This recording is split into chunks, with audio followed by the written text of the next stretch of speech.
بسم اللہ الرحمن الرحیم۔ شروع اللہ کے نام سے جو سب پر مہربان ہے، بہت مہربان ہے۔ صاد۔ قسم ہے نصیحت بھرے قرآن کی کہ جن لوگوں نے کفر اپنا لیا ہے اور وہ کسی اور وجہ سے نہیں بلکہ اس لیے اپنایا ہے کہ وہ بڑائی کے گھمنڈ میں ہٹ درمی میں مبتلا ہیں۔ اور ان سے پہلے ہم نے کتنی قوموں کو ہلاک کیا، تو انہوں نے اس وقت آوازیں دیں جب چھٹکارے کا وقت رہا ہی نہیں تھا۔ اور ان قریش کے لوگوں کو اس بات پر تعجب ہوا ہے کہ ان کے پاس ایک خبردار کرنے والا انہی میں سے آ گیا، اور ان کافروں سے یہ کہہ دیا کہ وہ جھوٹا جادوگر ہے۔ کیا اس نے سارے معبودوں کو ایک ہی معبود میں تبدیل کر دیا ہے؟ یہ تو بڑی عجیب بات ہے۔ اور ان میں کے سردار لوگ یہ کہہ کر چلتے بنے کہ چلو اور اپنے خداؤں کی عبادت پر ڈٹے رہو، یہ بات تو ایسی ہے کہ اس کے پیچھے کچھ اور ہی ارادے ہیں۔ ہم نے تو یہ بات پچھلے دین میں کبھی نہیں سنی، اور کچھ نہیں، یہ من گھڑت بات ہے۔ کیا یہ نصیحت کی بات ہم سب کو چھوڑ کر اسی شخص پر نازل کی گئی ہے؟ اصل بات یہ ہے کہ یہ لوگ میری نصیحت کے بارے میں شک میں مبتلا ہیں، بلکہ انہوں نے ابھی میرے عذاب کا مزہ نہیں چکھا۔ تمہارا رب جو بڑا داتا، بڑا صاحب اقتدار ہے، کیا اس کی رحمت کے سارے خزانے انہی کے پاس ہیں؟ یا پھر آسمانوں اور زمین اور ان کے درمیان ہر چیز کی بادشاہت ان کے قبضے میں ہے؟ پھر تو انہیں چاہیے کہ رسیاں تان کر اوپر چڑھ جائیں۔ ان کی حقیقت تو یہ ہے کہ یہ مخالف گروہوں کا ایک لشکر سا ہے جو یہیں پر شکست کھا جائے گا۔ ان سے پہلے نوح کی قوم، قوم عاد اور میخوں والے فرعون نے بھی پیغمبر کو جھٹلایا تھا، اور قوم سمود اور لوط کی قوم اور ایکا والوں نے بھی۔ وہ تھے مخالف گروہ کے لوگ، ان میں سے کوئی ایسا نہیں تھا جس نے پیغمبروں کو نہ جھٹلایا ہو۔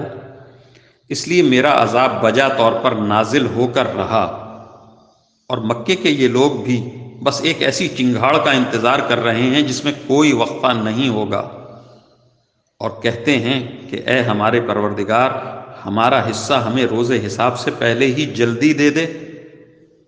اے پیغمبر، یہ جو کچھ کہتے ہیں اس پر صبر کرو، اور ہمارے بندے داؤد علیہ السلام کو یاد کرو جو بڑے طاقتور تھے۔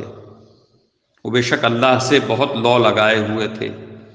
ہم نے پہاڑوں کو اس کام پر لگا دیا تھا کہ وہ شام کے وقت اور سورج کے نکلتے وقت ان کے ساتھ تسبیح کیا کریں، اور پرندوں کو بھی جنہیں اکٹھا کر لیا جاتا تھا، یہ سب ان کے ساتھ مل کر اللہ کا خوب ذکر کرتے تھے۔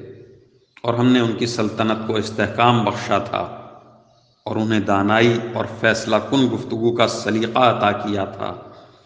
اور کیا تمہیں ان مقدمہ والوں کی خبر پہنچی ہے جب وہ دیوار پر چڑھ کر عبادت گاہ میں گھس آئے تھے؟ جب وہ داؤد کے پاس پہنچے تو داؤد ان سے گھبرا گئے۔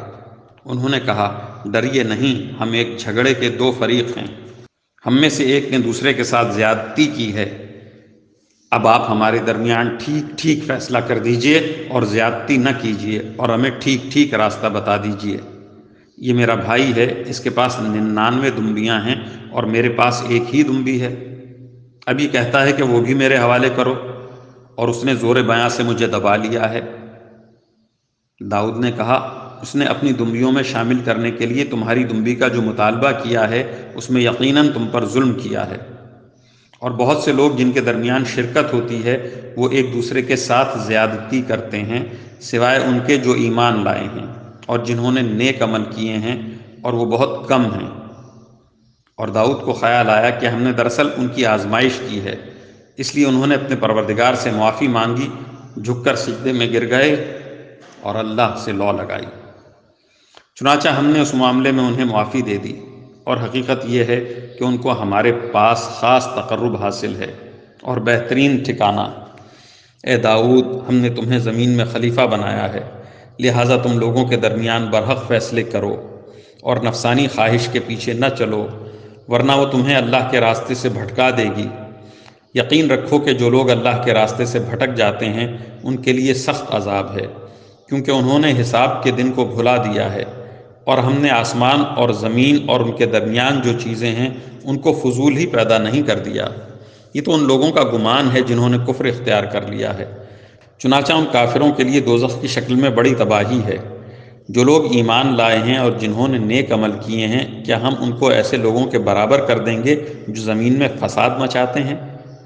یا ہم پرہیزگاروں کو بدکاروں کے برابر کر دیں گے؟ اے پیغمبر، یہ ایک بابرکت کتاب ہے جو ہم نے تم پر اس لیے اتاری ہے کہ لوگ اس کی آیتوں پر غور کریں اور تاکہ عقل رکھنے والے نصیحت حاصل کریں۔ اور ہم نے داؤد کو سلیمان جیسا بیٹا عطا کیا، وہ بہترین بندے تھے، واقعی وہ اللہ سے خوب لو لگائے ہوئے تھے۔ اور ایک یادگار وقت تھا جب ان کے سامنے شام کے وقت اچھی نسل کے عمدہ گھوڑے پیش کیے گئے، تو انہوں نے کہا میں نے اس دولت کی محبت اپنے پروردگار کی یاد ہی کی وجہ سے اختیار کی ہے، یہاں تک کہ وہ اوٹ میں چھپ گئے۔ اس پر انہوں نے کہا ان کو میرے پاس واپس لے آؤ، چنانچہ وہ ان کی پنڈلیوں اور گردنوں پر ہاتھ پھیرنے لگے۔ اور یہ بھی واقعہ ہے کہ ہم نے سلیمان کی ایک آزمائش کی تھی اور ان کی کرسی پر ایک دھڑ لا کر ڈال دیا تھا، پھر انہوں نے اللہ سے رجوع کیا، کہنے لگے میرے پروردگار میری بخشش فرما دے اور مجھے ایسی سلطنت بخش دے جو میرے بعد کسی اور کے لیے مناسب نہ ہو۔ بے شک تیری اور صرف تیری ہی ذات وہ ہے جو اتنی سخی داتا ہے۔